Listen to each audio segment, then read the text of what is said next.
Ashok, given that technicalities and there's just so much complication when it comes to the tax issues, do you think that the success of IBC could be questioned at this time unless all these issues are really sorted on ground? Because on paper it looks good, but practically doing it could be less feasible, at least at this point, and we need many changes before we really reach the success.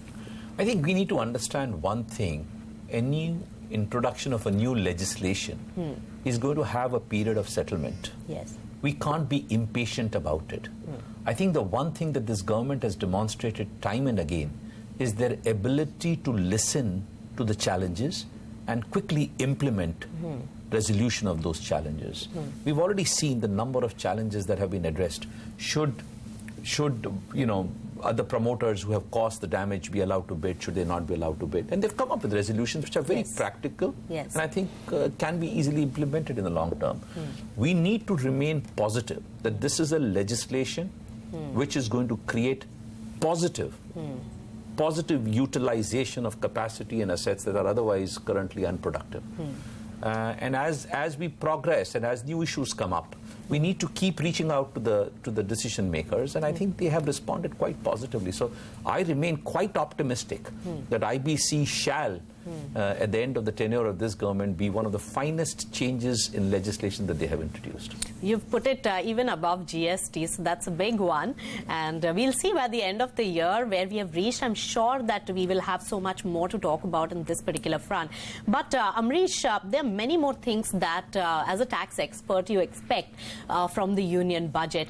What is the other clarity when it comes to the indirect transfer provisions that you are penciling in for the finance minister to address this time? So if you look at the indirect tax provisions, I think a couple of years back they brought in this concept of exemption when two foreign companies were merging with an Indian asset being the predominant asset. So the two companies which were involved in the merger process were exempted, but there was no clarity on the shareholders holding shares. And I think that's one thing which I think they should look at clearly, because if you are saying that one element of a transaction is exempt and not taking care of the second element, then the transaction will never happen. Right. So I think that's one thing that on the indirect tax. But I think more importantly, I think will be on the demergers. Right. Because what has happened is that since the introduction of Ind AS, which prescribes the accounting treatment now for all listed companies and a large number of unlisted companies, if there is a demerger transaction between two unrelated parties, then it needs to be at fair value. Right. Now that's the accounting requirement. But the tax law also prescribes an accounting requirement which is at a mismatch, because the tax law says that the accounting should be done at book value. Now, the accounting standard says fair value, the tax law says book value. So that mismatch needs to be removed. And that otherwise, even from an IBC perspective, let's say if I don't want to buy the full company, but I am very interested in the assets to come over to me, that will be needed.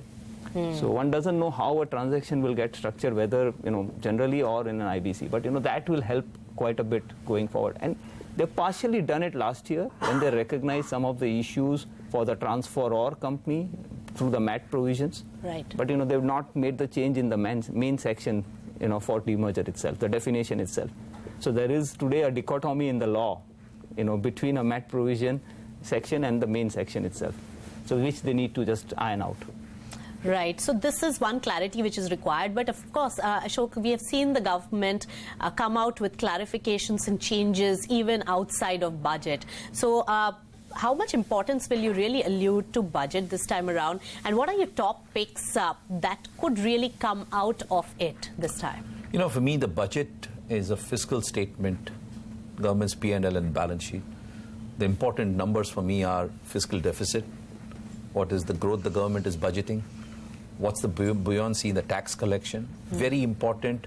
What's the increase in the tax base? Because, serious changes have been made to increase the tax base. We do know we have a very low tax base. How's the tax to GDP ratio coming up? Unlike in the past where budget was seen as a consolidation of all major announcements, I think this government has done away with that. Yes. The fact that they announced some major FDI changes, just 3 weeks before the budget, shows that they don't want to really treat the budget as one big bang reform, Yes. but continue to treat the budget as government's report card of accountability and as I said, balance sheet and P&L.